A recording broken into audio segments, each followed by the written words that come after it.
और यकीन माने जब से मैंने ये खबर पढ़ी है मेरी टांगे कांप रही। क्यों? क्या हुई? कल रात लाइन ऑफ कंट्रोल के ऊपर राजौरी सेक्टर में बड़ा खौफनाक किस्म का एक इंटरेक्शन हुआ है जिसमें हल्के और भारी दोनों हथियारों का इस्तेमाल किया गया है। तोबा तोबा। और ये फायरिंग 1.5 घंटा तक वहां पे जारी रही। तोबा तोबा। खौफनाक बमबारी की गई। तोबा तोबा। भारी हथियारों के साथ फायरिंग की गई। तोबा तोबा। जिसके नतीजे में पाकिस्तान की एक पोस्ट को तबाह कर दिया गया है। हाय। जरा इमरान खान जो है साबिक़ वज़ीर-ए-आज़म जो आजकल जेल में, उनकी बहन ये कह रही है कि मोदी तो पाकिस्तान को 2 मिनटों में फिक्स कर सकता है। मोदी चाहता है इनको 2 मिनट में फिक्स कर देता। फैक्ट है क्यों उन्होंने किया, किस बाबत किया, किस वजह से मेरा किया। दिल करता है मैं यहाँ पे यूं करूं।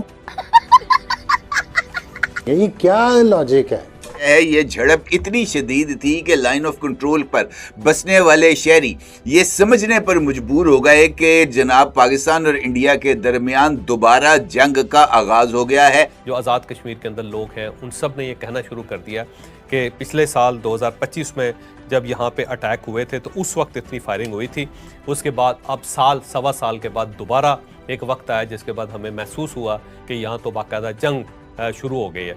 अब मुझे ये बताएं, दुनिया में कौन सा ऐसा मुल्क होगा जिसके अपने लोग ये कह रहे होंगे अगर मोदी चाहता तो वो पाकिस्तान को 2 मिनटों में फिक्स कर सकता था।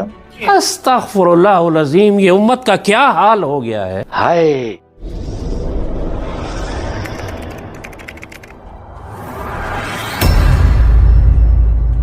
नमस्कार दोस्तों, स्वागत है आपका पाकिस्तान की बर्बादी में।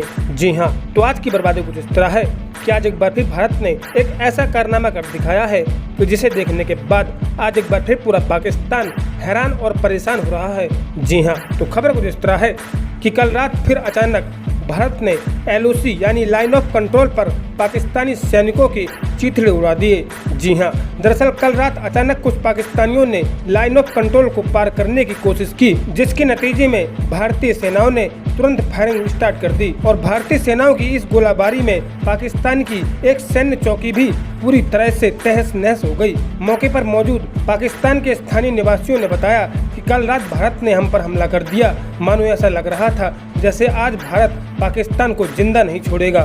जी हाँ, खैर दोस्तों, अब से छोड़िए, हम पहले पाकिस्तानी मीडिया का रिएक्शन देखते हैं। कल रात लाइन ऑफ कंट्रोल के ऊपर राजौरी सेक्टर में बड़ा खौफनाक किस्म का एक इंटरेक्शन हुआ है जिसमें हल्के और भारी दोनों हथियारों का इस्तेमाल किया गया है। ये झड़प इतनी शदीद थी कि लाइन ऑफ कंट्रोल पर बसने वाले शहरी ये समझने पर मजबूर हो गए कि जनाब पाकिस्तान और इंडिया के दरमियान दोबारा जंग का आगाज हो गया है। खौफनाक बमबारी की गई, भारी हथियारों के साथ फायरिंग की गई, जिसके नतीजे में इतलात के मुताबिक पाकिस्तान की जानिब से इंडिया की एक पोस्ट को तबाह कर दिया गया है।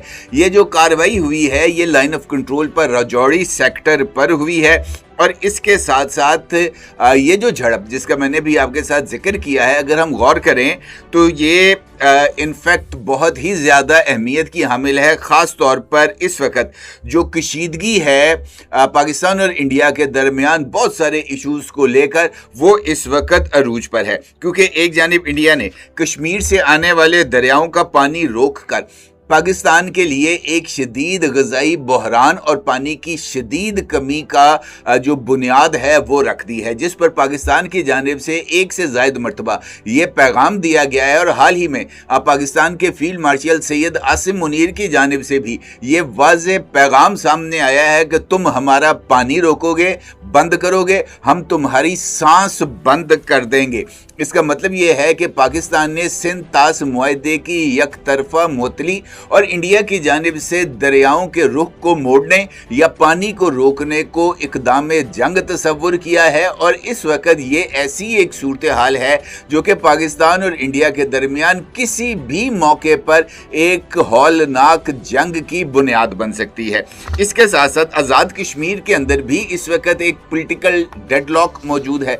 ज्वाइंट अवामी एक्शन कमेटी जो है वो मुजफ्फराबाद की जानिब लॉन्ग मार्च के लिए तैयार है। ज्वाइंट अवामी एक्शन कमेटी के रावला कोर्ट के स्टेज से मुसलसल जो इश्तियाल अंगेज़ तकारीर हैं वो की जा रही हैं और इस वक्त कई मुकामात पर ज्वाइंट अवामी एक्शन कमेटी की जानिब से इलेक्शन कैंपेन के लिए जाने वाले रहनुमाओं के खिलाफ इक़दामात और उन पर हमलों की खबरें भी सामने आ रही हैं और ये भी एक ऐसी सिचुएशन है जिससे दुश्मन किसी भी वक्त फ़ायदा उठा सकता है। इसके साथ साथ